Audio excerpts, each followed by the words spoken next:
एक बार एक इंसान अपनी जिंदगी से बहुत परेशान था।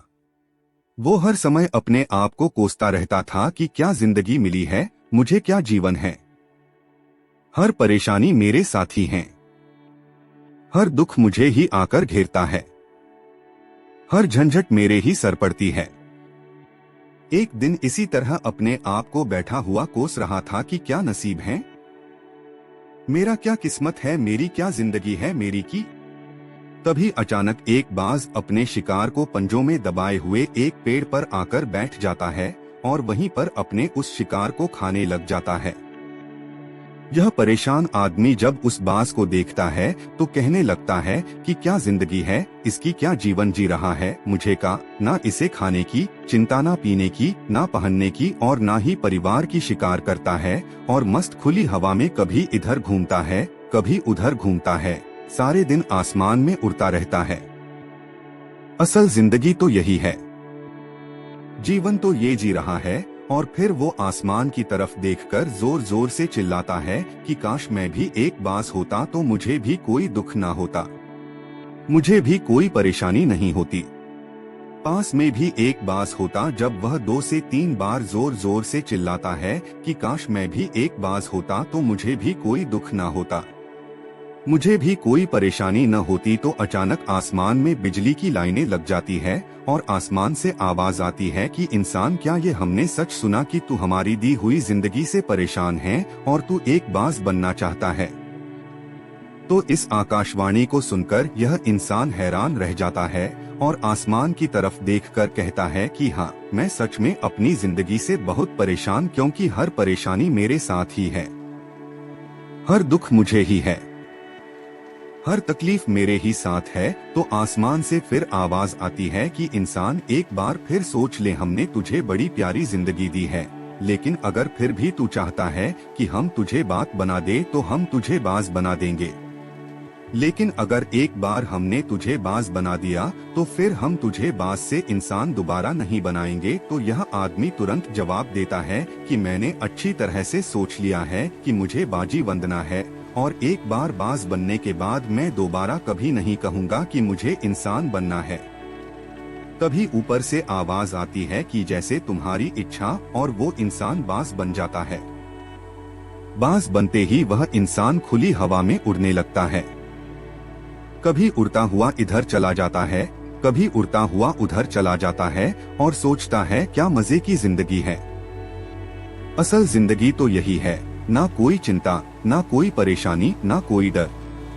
वह सारा दिन ऊंचे आसमान में उड़ता रहता है, 2-3 मिनट पंख मारता है, उसके बाद पंख मारना बंद कर देता है और लंबे समय तक हवा में तैरता रहता है। इसी तरह हवा में तैरते हुए शाम का समय नजदीक आ जाता है तो वह सोचता है कि मेरे पास रहने का एक ठिकाना भी होना चाहिए, मेरा अपना एक घर होना चाहिए जहां मैं रात में आराम कर सकूं। तो यह सोचकर वह छोटी छोटी लकड़ियां इकट्ठा करने लग जाता है और एक ऊंचे पेड़ पर अपना घोंसला बनाने लग जाता है।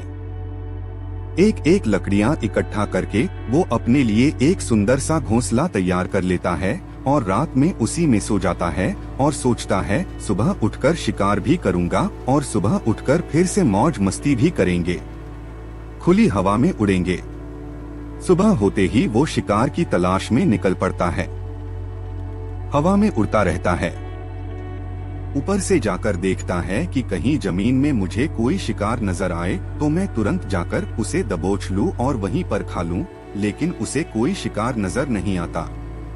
काफी समय बीत जाता है, वो है लगातार ऊंचाई से शिकार को ढूंढता रहता है, लेकिन उसे कोई शिकार नहीं मिलता। फिर पास ही एक जंगल होता है, यह उस जंगल में चला जाता है, यह सोचकर कि शायद वहाँ कोई अच्छा सा शिकार मेरे हाथ आ जाए। यह जंगल के ऊपर उड़कर शिकार को ढूंढता रहता है, जंगल के अंदर जाकर भी शिकार को ढूंढता है, लेकिन इसे वहाँ भी कोई शिकार नहीं मिलता।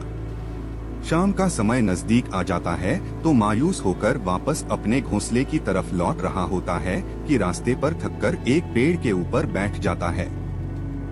जब यह उस पेड़ के ऊपर बैठा होता है तो उसकी नजर एक बीमार चिड़िया पर पड़ती है जो कि घायल अवस्था में होती है। यह तुरंत जाकर उसे दबोच लेता है उसके पंख निकालकर अलग कर देता है और उसे खा जाता है। उस चिड़िया को खाने के बाद वो अपने घोंसले की तरफ उड़ जाता है और रास्ते में सोचता है कि चलो बीमार चूड़ियां ही सही, लेकिन कुछ तो खाने को मिला। वो अपने घोंसले पर पहुंचकर आराम करने लगता है और सोचता है सुबह एक अच्छा सा शिकार पकड़ूंगा और अपनी भूख मिटा लूंगा।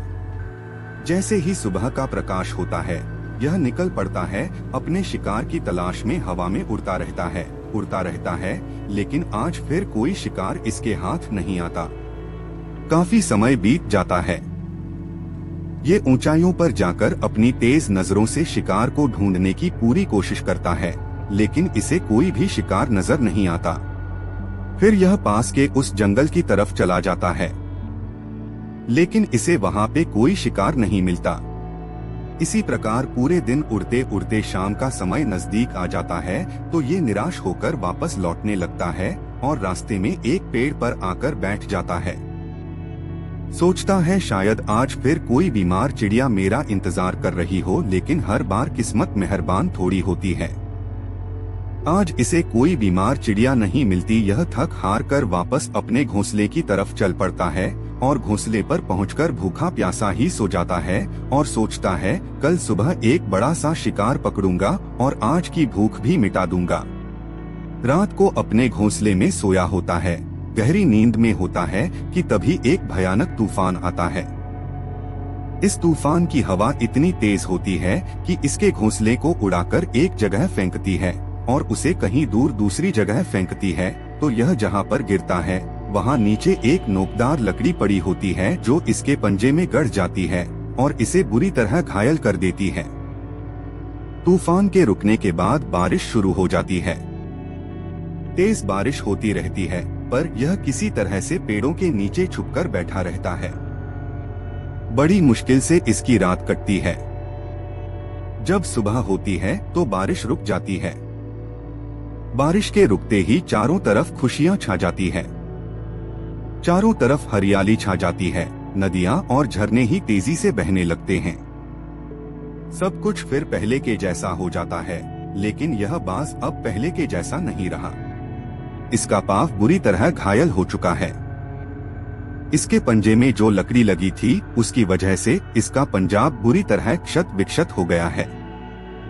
और मैं आपको बता दूं कि बाज का जो पंजा होता है वह उसके शिकार को पकड़ने के लिए सबसे जरूरी होता है, क्योंकि बाज अपने पंचों से ही अपने शिकार को पकड़ता है, दबोचता है और फिर अपनी चोंच के माध्यम से नोच नोच कर खाता है।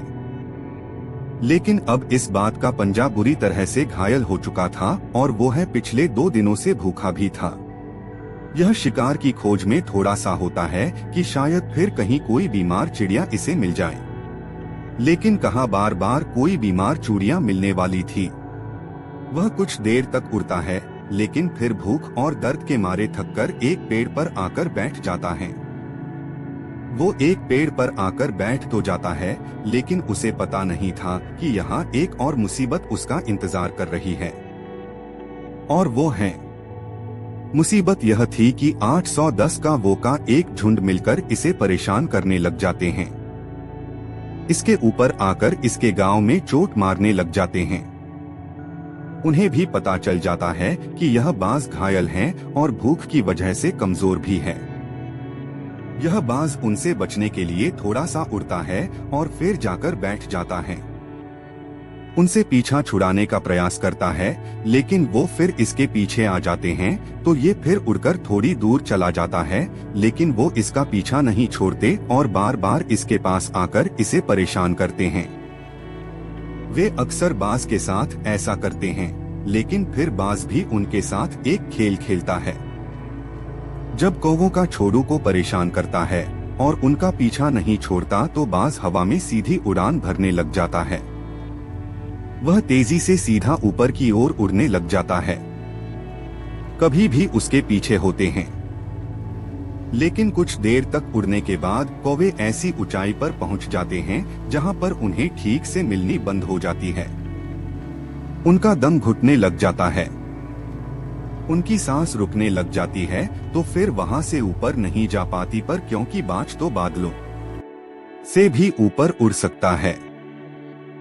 इसीलिए वो तो ऊपर चला जाता है, लेकिन को वे वहां से ऊपर नहीं जा पाती और वो नीचे आने लगते हैं। तो इस तरीके से बाज उनसे अपना पीछा छुड़ा लेता है। लेकिन ऐसा करने के लिए, इतनी ऊंची उड़ान भरने के लिए इस बाज के पास उतनी ताकत नहीं थी, क्योंकि यह भूखा भी था और घायल भी था। तो ये उड़ता और थोड़ी सी दूर जाकर बैठ जाता और काव्य फिर आकर इसे परेशान करने लग जाते हैं।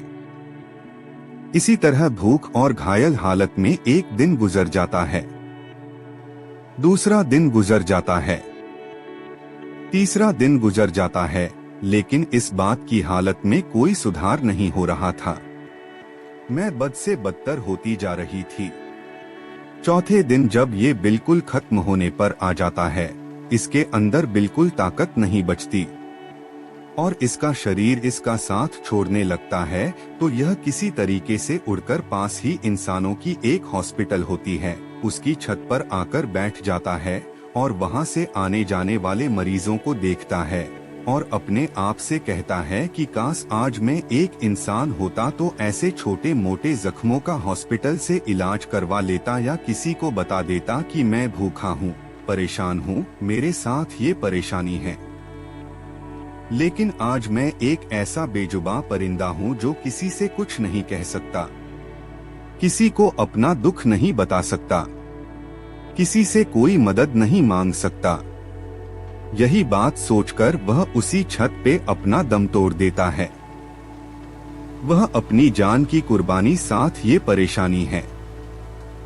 लेकिन आज मैं एक ऐसा बेजुबान परिंदा हूँ जो किसी से कुछ नहीं कह सकता, किसी को अपना दुख नहीं बता सकता, किसी से कोई मदद नहीं मांग सकता। यही बात सोचकर वह उसी छत पे अपना दम तोड़ देता है। वह अपनी जान की कुर्बानी तो दिए जाता है, लेकिन साथ ही साथ हमें यह सीख भी दे जाता है कि आपको जैसा बनाया गया है, आप जैसे भी हो उसी में खुश रहो और उसी में बेहतर करने की कोशिश करते रहो, ना कि इस बात से परेशान रहो मैं ऐसा होता, काश मैं वैसा होता, काश मैं ये बन जाऊंगा। आपको जैसा भी बनाया गया है, आप उसी में अपना सर्वश्रेष्ठ करने का प्रयास करते रहो।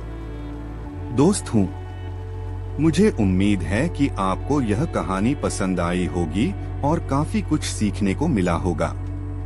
कहानी के बारे में अपने विचार आप हमें नीचे कमेंट बॉक्स में कमेंट करके बता सकते हैं। बाकी अगर ये कहानी आपको अच्छी लगी हो तो इस वीडियो को लाइक करें और ऐसी और कहानी सुनने के लिए SR स्टोरीरिया यूट्यूब चैनल को सब्सक्राइब करें। तब तक मिलते हैं हम आपसे ऐसी ही एक और प्रेरणादायक कहानी के साथ अगले दिन। धन्यवाद।